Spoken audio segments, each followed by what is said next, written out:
What is up, Bucs fans? It is draft weekend. We have finally made it. The wait is over, and the Bucs were on the clock at pick 26, and they selected center from Duke, Graham Barton.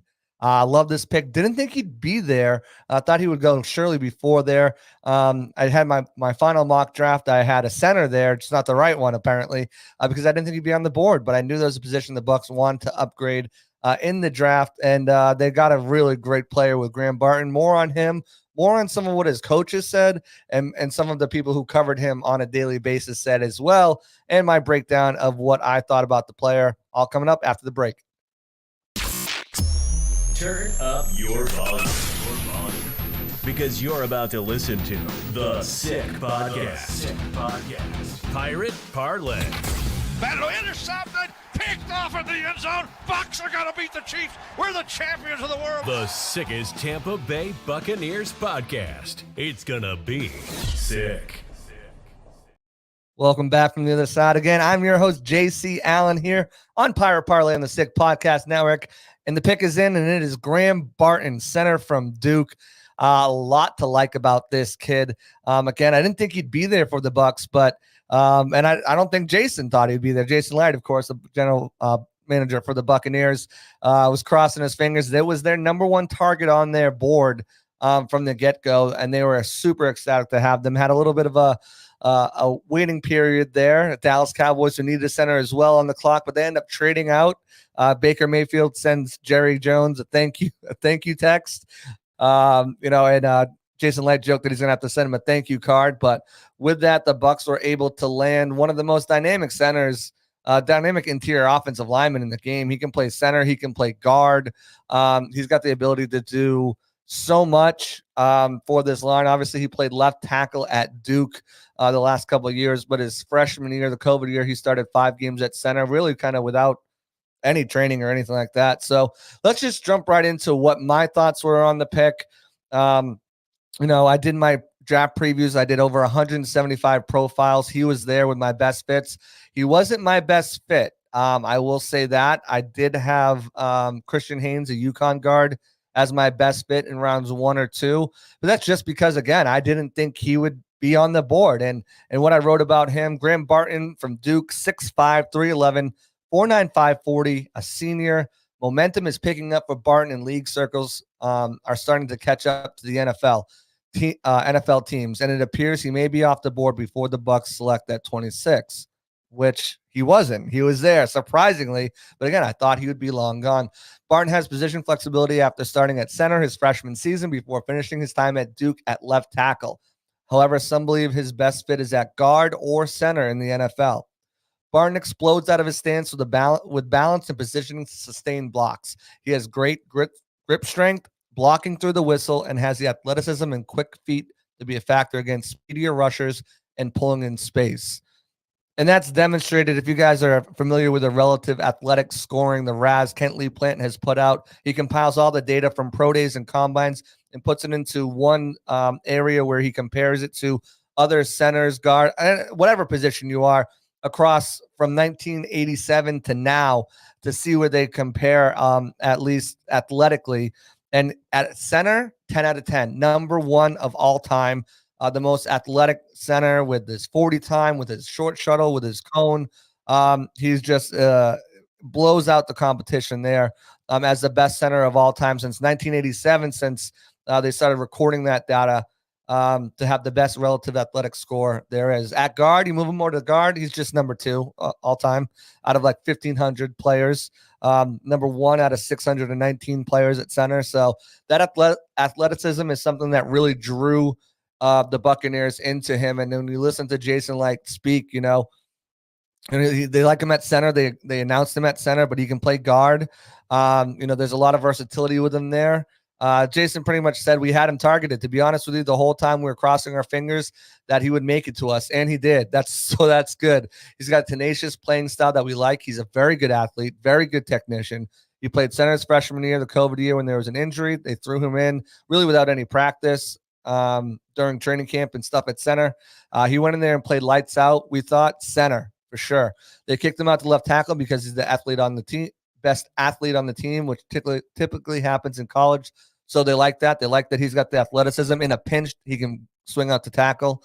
And here's where it was kind of like the praise from Jason. He says he reminded me a lot. He reminded me a lot a bit, and a lot of us, of Ali Marpet. Obviously, the Bucs Pro Bowl center, hung it up early in retirement, but was just such a great player for the Bucs. He has some Ryan Jensen in him, that tenacity, that finish to the whistle style, which is a very good thing, and the personality of a guy like Tristan Wirfs. So you had some pretty good lab work there, Jason Light said. So I think, you mentioned those three guys in the same breath as a guy like Graham Barton. You've got to be excited for this pick. He can come in and he can be that starting center for you. He can kick out to guard if things fall apart and there's injuries, and you have Hainsey back there that can come in and step up and play center. But the Bucs really realized that towards the middle of the season, Jason Light was saying, he spoke to Bowles that they really need to get bigger and nastier up front. That's something that they really need to have, more push, more protection for Baker. And that was a big priority of theirs going into this draft. We saw they had multiple interviews with center prospects and offensive line prospects. They brought in two guys in Sua Opeta and Ben Bredesen. They'll compete for that left guard spot. Robert Hainsey figures a factor in that mix as well. And nothing's stopping them from double dipping here at offensive guard or center. I mean, because he's got the versatility. If there's a guy they like at either position, remember they had a 30 visit with Tanner Bortolini, the center out of Wisconsin, but he can play multiple spots, his best spots at center. There's other guys on the board that they had formal, informal interviews, a guy like Christian Haynes, who I mentioned, Mason McCormick, who can play guard or center, Christian Mahogany. So if they're sitting in the third round or fourth round and they say, hey, we want to double up on this position, they can certainly do that. And at either one because of Graham Barton's versatility. However, there are some things that, like any rookie, Barton's going to have to work on. But not much. I really kind of going through his tape and going through what I saw, he's got less than ideal arm length, right? But that's why he's kicking inside. And if you look at JPJ, Jackson Powers Johnson, or Zach Frazier, the next two centers, I think are the top guys, even Tanner Bortolini, who I just mentioned, they have shorter arms. That's why they're going to be interior offensive linemen and not tackles. He can be a little grabby at times. He needs to anchor a little bit better against power. I think that can certainly give him some trouble. So there's not too much. Again, he plays with a nasty temperament. Like, he's going to finish the whistle. He's got all the tools. He's got to get NFL experience, obviously, but who better to welcome him to the NFL than Vita Vea, right? He's gonna have to go after Vita Vea, who's a monster of a man with incredible quickness for his size, and then Kalijah Kancey, who has got one of the best get-offs at defensive tackle in all of football. So, when you look at what they were trying to do, and that was trying to get better push in the run game and get better protection for Baker Mayfield, who texted Jason Light right away and told him he was so excited about that. So Jason got that text from Baker, and Baker's certainly on board with this selection. So, I think this is a good pick. It sets the tone for the rest of the draft. You're getting probably the best interior offensive lineman in the draft. Guy has Pro Bowl potential, all pro potential. He's got a battle for it. It's a competition. He's not being handed anything yet, but it certainly is something that, you hope this guy comes out on top. So, we talked to Graham Barton later too, but just talking to one of his coaches, Coach Luke Shively, who is an offensive assistant coach over there at Duke. I messaged him earlier, and he just, kind of, what can you tell me outside of the film, right? Because we can see the film and see everything, but he pretty much told me he's a fantastic person and teammate, operates his life like a professional. Other players in the room feed off his energy. He's got a workman's mentality and will do whatever it takes for his team to win. So that's a glowing review, and you love to hear that from coaches. I mean, you kind of just look at him and, his character. That's what the Bucs are looking for, He's not a rah-rah shish goomba guy. He's going to lead by example, put his head down, put in the work. He talked to Daniel Jeremiah a couple days ago before the draft, and he asked him just about his leadership style. And he was going out there during the week and on Fridays, he'd go out there and he'd go through his, his sets and his punches and what he was going to, just kind of practicing his movements. And, he was out there by himself, but as the weeks kind of progressed, then some of his teammates were out there, and then some of the freshmen were out there. They're all out there on Friday breaking a sweat on a day that's usually a walkthrough day. And it just kind of shows that guys gravitate to his work ethic. Guys gravitate to that and want to be that type of guy. So, it's really great for this offensive lineman because you have that with all these guys. They're in the gym. They're there for off-season workouts. They're not waiting for mandatory stuff. They're even in that time before where don't have to be in the facility when the off-season workouts start. Those guys are still there every day working out. Guys like Werps and Gadecki and Mauk. They're in the gym before off-season workouts start, just getting training and rehab and treatment. So this is another guy who's going to fit right in with this team here. So, just talking to Graham Barton too after the draft, he thinks he can bring a lot to the table. He's ready to work with these guys, get in the locker room, show that he's there to help elevate the place and help win. I mean, that's exactly what he said verbatim. He is, he's going to be a hard-working lunch pail guy. I think he's going to be a great selection for the Buccaneers. Reaching out to one of my colleagues at Sports Illustrated who covers Duke, Matt Giles. I asked him, because I got the coach's perspective. Now, what about the guy who covers the team? Because let's see what he has to say and put that together. And he pretty much said among players, Barton was easily one of the top 2 or 3 driving forces behind the scenes in Duke football's emergence from a dismal end to the David Cutcliffe era in the brief yet successful reign of the Mike Elko era the past 2 years. He's just a no-nonsense, disciplined dude. Work ethic is unmatched, and players naturally follow him.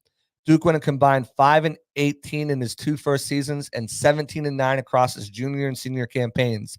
That turnaround doesn't happen without him anchoring the offensive line and being one of the most respected vocal leaders and leaders by example the Blue Devils have ever enjoyed. A winning mentality and undoubtedly positive presence, he has a personality and determination to potentially make a noticeable impact on and off the field right away in Tampa Bay. Glowing reviews from this kid, not only from coaches, not only from people who cover him on a day-to-day basis, not only from the general manager. We'll hear from Graham Barton and we'll hear from Jason Light and Todd Bowles again today. At 2:00 is when their press conference will go live. So we'll hear from them, but just some more from Graham Barton, about, I asked him last night about the comfortability of the center position because he only played 5 games there in his freshman year. That's, 3 years ago. That's a light years away. And he said, I think part of this whole process has been my positional flexibility. I think center or guard is probably where I'm going to be originally, and then kind of see where I best fit and what they need the most and what works best for me. I've been working on it all through the spring. I've been snapping for the last couple of months, and I feel pretty good. I feel confident. I'm ready to get in. I obviously still have a lot of areas to improve, and I always will, but continuing to chase those improvements and continuing to mature as a football player and continuing to grow my game, those are things I'm looking forward to do in Tampa Bay. I just think I can play anywhere, and I'm looking forward to figuring it out with them where I best fit and where I can best help the team. Textbook answer. That's textbook answer. That's what you want to hear from him. You don't want someone come in and be like, yeah, I'm the answer. I've got nothing to work on. I'm good. Didn't even ask him where he can improve. I didn't even ask him that. He brought that out himself, saying there's areas I can improve and I always will, but I'm going to continue to chase those improvements, continue to mature as a football player and grow my game. Like that speaks volume about the maturity level he has. And if you're a Bucs fan, you have to be excited about that pick. I'm playing with Trishan Wirfs and Cody Monk and Luke Gedeke. I'm excited to be able to work with them and pick their brains and learn from guys who've done it at a high level for a couple of years now and learn from what their process is and how they prepare each and every week and just build on that and take things from them. Hopefully I can bring some to the table too. Being the young guy, I've got to come in and earn their respect, but I'm looking forward to building relationships with them, becoming friends with them, becoming teammates with them. I'm excited. There are a lot of great pieces on that offense, and hopefully I can add to that. I mean, what more do you want from your player, from your first round draft pick? Again, tone setter. I am that man. It's something that the Buccaneers look for every year when they draft a guy who's going to set the tone of that draft class. Graham Barton's going to set the tone. They're looking for another Levante David, another Mike Evans. And from everything I'm hearing from him, from Light, from coaches, from people who cover him on a day-to-day basis, that's Graham Barton. So I'll end it with one more thing in my final thought here. I asked Graham Barton about the Bucs drafting high character players. That's been a part of their MO. Culture, high character, on the field, off the field, leadership. What can they bring? He said, I just think I'm a hard worker. I play with grit. I play with toughness. I have a passion for this sport, and I truly love what I do, and I think I showed that on tape. I don't think anything is going to change from going from Duke to Tampa Bay. I think I'm going to bring that same attitude every day. I'm aggressive. I finish blocks. That'll never change for me. That's who I am, and that's who I'll always be. I plan on bringing that to the room and obviously just adding to them and wanting to work with them and building close relationships and immerse myself into that position room.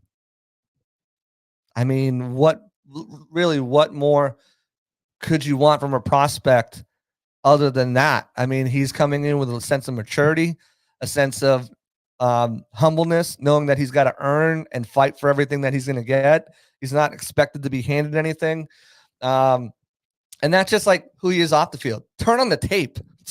Turn on the tape. I'm going to see if my producers can throw just a couple blocks of his on here at the end of the podcast. You can just see some of the things that he can do. He just is a bully, man. He just knocks people down. He's a pancake professional. He's a bouncer, and he's going to toss people out of the club. Like check out my Twitter page at JC on NFL. I've got tons of stuff, pouring endorsements from people.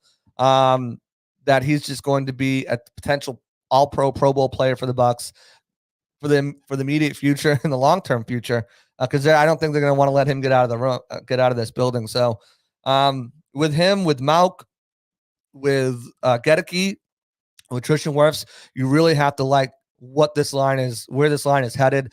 And I mean, even if they do have Hainsey, right? Let's say they keep Hainsey, kick him into guard, and he wins that position at left guard. If you think about it, they will have a position player at every single spot, young player, on that offensive line. You'll have Wirfs, who you drafted, then Hainsey, then Gedeke, then Mauk, and then Barton. So your entire offensive line will be composed of young players who they have drafted and developed. Now, I don't know what Hainsey looks like at a guard. We haven't seen it. He's going to battle a couple guys there as well, probably.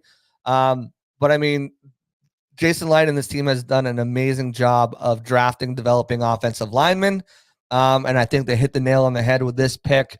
Again, I didn't think he was going to be there. I thought he'd be long gone. I nailed the position, not the player, because he wasn't on my board as far as being available. To me, he was right behind Troy Fatano, the best option there, above a guy like Jackson Powers Johnson, who slid into the second round with some medical concerns and stuff like that. So Graham Barton's the pick at 26 for the Bucs. They are back on the clock tonight in the second round at pick 57, in the third round at pick 89 and 92, barring trades. We know Light, he likes to move around. They're without a fifth round pick right now, so I could see them move around it and potentially pick one of those up. They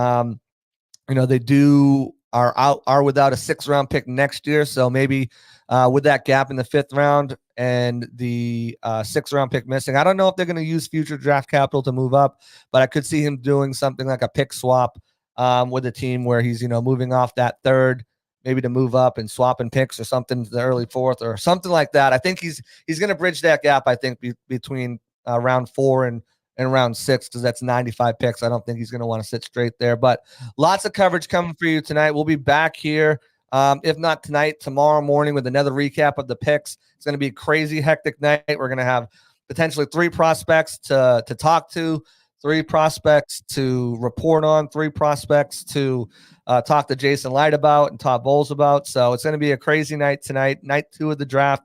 Excited to talk about it, excited to get it going. Check out all my work, guys, over at Bucs Game Day. We've got so much stuff up right now. We've got great content on Barton. I've got all of my write-ups, over 175 prospect write-ups. I'm going to be putting out a little bit later today my article for best fits in round 2, who the Bucs might be looking at in round 2. We've got so many different things up there. Right? Like it's just a flow of content. Go check it out at Bucs Game Day, powered by Sports Illustrated. Check it out for sure. Stay tuned on my Twitter at JC Allen NFL. I'm going to be posting all sorts of stuff. Anything I can find about Graham Barton, about these draft picks, I'm going to get to you guys because I'm the one-stop shop for you for all Buccaneers stuff. Tell a friend, tell them to subscribe. Stop looking at all these other places. I've got everything you need right on my Twitter page. So huge thank you to the Sick Podcast Network again for getting this up and running, getting this going. We're going to be back. Graham Barton, baby. First round pick, 26. So I'm going to go better from here. Tone setter in the draft. Let's see what Jason Light has up his sleeve on day 2 and day 3. That's going to do it for me over here at the Pirate Parlay Podcast. JC Allen on the Sick Podcast Network. I'm out. Peace. And that's a wrap. Hope you don't miss us too much until next time. Follow the Sick Podcast Pirate Parlay on YouTube, Facebook, Google Play, and Apple Podcasts.